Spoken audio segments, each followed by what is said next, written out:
Vamos falar então de leão. Como declarar o ETF no imposto de renda, sejam eles de ações ou de renda fixa. Tá aí o leão.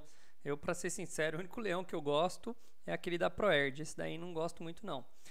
Os fundos de índice conhecidos como ETF, sigla para Exchange Traded Funds, têm cotas negociadas em bolsa de valores, o que significa que a negociação desses ativos pode obrigar o contribuinte a declarar o imposto neste ano de 2023. Agora vamos lá ver como é que faz para a gente declarar. Bom, até o ano passado, qualquer operação na Bolsa de Valores, mercadoria e futuros obrigavam, só por causa disso, o contribuinte a declarar o imposto de renda. Porém, esse ano, a regra mudou, dispensando uma parcela dos contribuintes de entregar a declaração de imposto de renda 2023. Agora, apenas duas situações envolvendo as operações na Bolsa obrigam a entrega da declaração. Ter feito no ano passado, claro, ano de referência, alienações de ativos em valor superior a 40 mil no ano, como vendas e doações de cotas de ETF, ou no caso de alienações abaixo desse valor que tenham sido tributadas, como é o caso de vendas com lucro de cotas de ETF. ETF você tem tributação. Caso não se enquadre em nenhuma dessas duas situações, o investidor fica desobrigado a entregar a declaração de 2023 por essa regra. Se ele não se enquadrar em nenhuma dessas outras regras de obrigatoriedade, fica livre de declarar este ano, ainda que tenha que, por exemplo, comprado ou mantido ETFs na carteira de 22.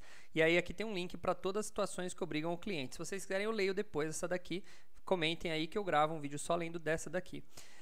Lembre-se apenas que, se você teve prejuízos em operações em bolsa que deseja compensar de lucros tributados, é necessário entregar a declaração de renda à Receita e fazer o seu direito, né? Então, assim, você tem prejuízo, você pode compensar no futuro isso daí. Além disso, as cotas de ETF são consideradas bens e integram o seu patrimônio. E os contribuintes que tinham um conjunto de bens em valor superior a 300 mil em 31 de dezembro de 2022 também ficam obrigados a declarar o imposto em 2023. Se você investe em ações ainda fixas... isso aqui é propaganda, vou pular. Como declarar as cotas do ETF no imposto de renda de 23? Bom, como bens, as cotas de ETF que fizeram parte do seu patrimônio no ano passado precisam ser declaradas na ficha de bens e direitos do grupo 7, lá naquele grupo 7 onde estão os fundos. Escolha o código 08 em caso ETFs de renda fixa ou 09 para demais ETFs, como as de ações. Abra um item diferente para cada ETF, informe todos aqueles que tinham saldo superior a 140 em 31 de dezembro de 2022. Informe o CNPJ do ETF no campo obrigatório. Nossa, é chato demais. Na discriminação, informe o nome e o CNPJ do fundo, administrador e a quantidade de cotas e o número da conta. Se a conta for conjunta, informe também o nome e CPF do cotitular. No campo, situação em 31/12, a situação em 31/12, 21 e 22, né? Informe o valor que você possui em cotas pelo seu custo de aquisição, que inclui o preço pago na compra mais as taxas de transação. Você não deve atualizar o valor das cotas pelo seu preço de mercado. É importante isso aqui.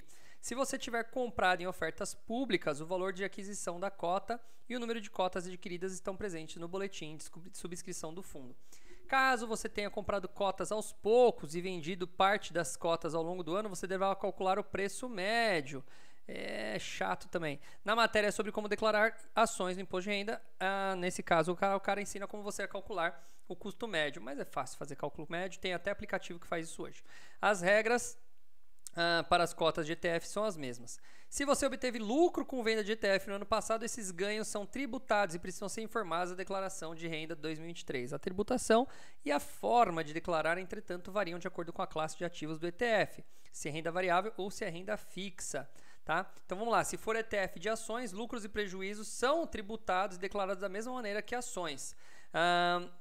O importante é notar que, porém, ETFs não contam com a isenção de imposto de renda para vendas até 20 mil, ou seja, é uma porcaria. Você ganhou R$1, você tem que declarar, tá? Como ocorre com as ações. Qualquer ganho com venda em cotas em bolsa é tributado independente do valor do mercado e tipo de operação, se é comum ou day trade. Gente. Lembre-se ainda, tá vendo? Ele sempre quer tributar aquele cara mais básico. O cara que já manda num swing trade, ele não é tributado. Lembre-se ainda de que esse tipo de ganho não vem em forma de rendimentos e é o próprio investidor que deve manter o controle das suas compras e vendas, bem como o custo médio da aquisição de cotas, que deve incluir o custo da transação, o valor de venda e tal.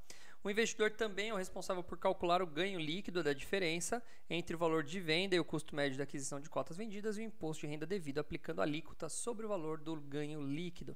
Bom, esta é de 15% para as operações comuns e 20% para operações day trade, aquelas em que compra e venda ocorrem no mesmo dia. Caso tenha tido prejuízos, os ETFs de ações ou outros ativos no mesmo mês ou em meses anteriores, o investidor pode compensar essas perdas de forma a reduzir o ganho líquido, ou seja, por consequência, vai pagar menos imposto. Para isso, antes de calcular o IR, subtrai o valor do prejuízo e do lucro, né, daquele lucro que você teve.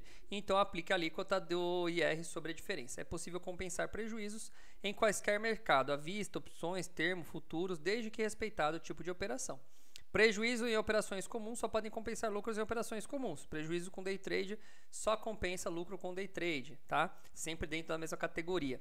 Após calcular imposto devido e antes de preencher o famoso DARF, ai meu Deus, é aqui que todo socialista muda de ideia. O investidor deve descontar o imposto de renda retido na fonte, apelidado de dedo duro, tá? A quantia vem indicada nas suas notas de corretagem. O dedo duro é descontado na hora das vendas de ativos de renda variável sujeitos à tributação. A alíquota é de 0,005 ou o valor da venda, no caso das operações comuns, e 1% do lucro no caso de day trade, tá? No caso de ganhos, o investidor paga o IR sobre os com a venda de cotas de ETF de ações. A apuração dos ganhos é a compensação dos prejuízos, é feita e aí o cálculo é devem ser feitos mentalmente. Ah, tá, isso aqui é para quando você faz uma operação de ganho. Aí você tem que pagar no mês, né? Tem que pagar logo em seguida.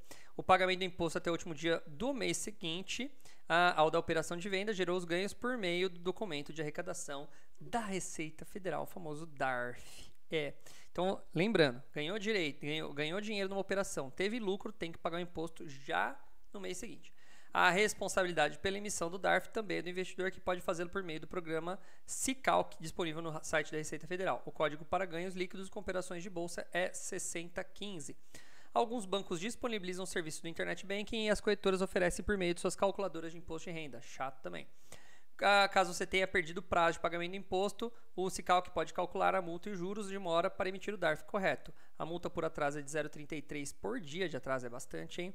Limitada a 20% do valor do imposto devido. Já os juros de mora correspondem à Selic do período que vai do mês seguinte ao vencimento do tributo até o mês anterior do pagamento, mais 1% referente ao mês do pagamento. O percentual incide sobre o imposto devido. Ai, chato. Bom, tá aí. Eu não vou nem falar tudo aqui, porque está praticamente a mesma coisa, tá? Vou dar uma dica para você. Se você já tem um valorzinho, na verdade, ó, qualquer milzinho lá, qualquer 5 milzinho, qualquer coisinha assim, 10 milzinho, manda um contador fazer. É muito mais fácil.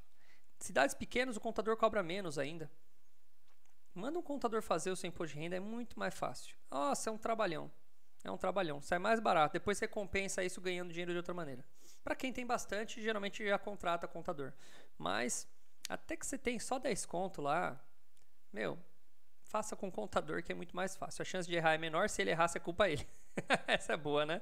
Bom, tá dada a notícia, vamos aí para uma próxima notícia.